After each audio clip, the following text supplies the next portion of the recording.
8वीं के एक स्टूडेंट की इस्मत दरी करने वाले एक टीचर को जनूबी कश्मीर की एक अदालत ने सजा सुना दी है। डीकेपुरा के रहने वाले मुजरिम मकबूल गनाई ने साल 2015 में घिनौने जुर्म का इर्तिकाब किया था। गवर्नमेंट हाई स्कूल डीकेपुरा शूपिया में मुजरिम टीचर तैनात किया गया था। मुतासरा तालिबा ने पुलिस से शिकायत की थी और मुकम्मल छानबीन के बाद अदालत में इसका जुर्म साबित हो गया। मुजरिम टीचर पर 10 लाख रुपये जुर्माना आयद किया गया है, जो मुतासरा को दिया जाएगा।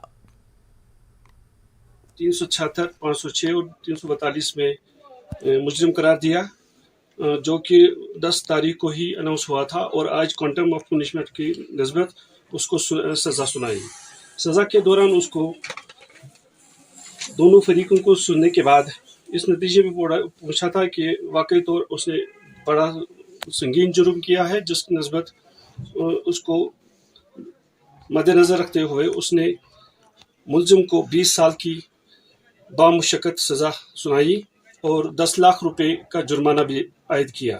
और जो ये 10 लाख रुपए उसको जुर्माना अदा करने पड़ेंगे, वो विक्टिम को दिया जाएंगे। जहाँ तक इस केस के निवेद का ताल्लुक था, ये 2015 में पुलिस स्टेशन शोपियां में दर्ज हुआ था और जिसमें ये एलिगेशन लगाई थी कि एक लड़की जो तालिबा इल्म थी गवर्नमेंट हाई स्कूल डीकेपुरा में, उसका teacher Mohammad Maqbool Ganai son of Mohammad Anwar Ganai साकिन डीकेपुरा, जो वहाँ के उस्ताद रहे हैं, उसने उस बच्ची को अपने घर प्राइवेट स्कूल में बुलाकर उसको कमरे में बंद किया, नंगा किया, उसके बाद उसके साथ रेप किया, जो बहुत ही संगीन जुर्म उसने किया।